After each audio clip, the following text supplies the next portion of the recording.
Assalamualaikum warahmatullahi wabarakatuh. Kepada anak-anak tingkatan 5, cikgu doakan awak dapat menjawab dengan baik, buat dalam keadaan tenang, selawat, dan insyaAllah awak dapat menjawab dengan cemerlang lah untuk SPM 2025 ini.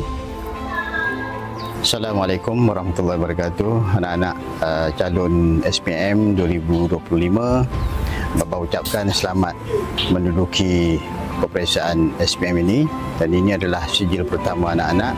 Artinya ya, yang seperti mana yang Bapa pesan sebelum ini, anak-anak adalah pejuang. Pastikan sematkan dalam minda masing-masing bahawa aku boleh berjaya. Selamat berjaya.